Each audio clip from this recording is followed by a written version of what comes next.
So finally a day has come and we finally got our first hands-on to the latest Galaxy Z Fold 5 from Samsung. So you know what? This is the only video you need to watch to know what's new in the Z Fold 5. So let's dive deep into it. Talk about the Z Fold 5 now. So the Fold 5 comes in a new blue shade, which is pretty looking. And like I said in my previous video, it has some underrated changes. See, what's that one big quirk in foldables is the thickness and the weight.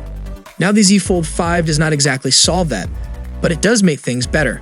This is 13.4 millimeters thick when folded compared to 15.8 in the last gen, and Samsung actually managed to cut down 10 grams of weight to bring the weight to 253 grams.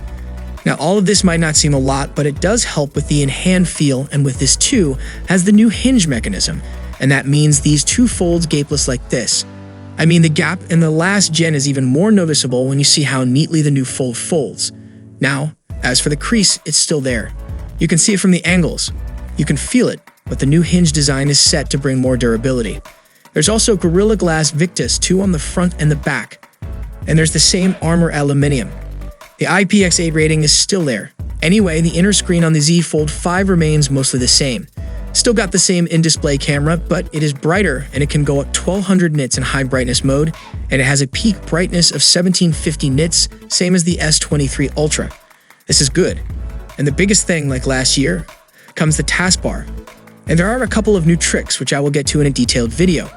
The Z Fold 5 also supports a new S Pen, which is a lot slimmer.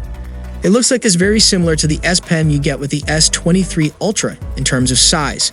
Specs-wise, this too is powered by Snapdragon 8 Gen 2 for Galaxy chipset, and along with the performance upgrade, the Z Fold 5 has a bigger vapour chamber.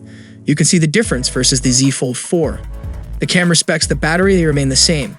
So yeah, this is more of an iterative upgrade. Look, overall, Samsung has made foldable mainstream, there's no doubt about that. And this Fold 5 just make what's already very good. And I know the upgrades seem to be about to find the foldable design beat with a new hinge or the new bigger display on the flip. So check out our channel for more Galaxy updates, and if you have any questions, then comment down below. Thanks for watching. See you in the next one. Peace out.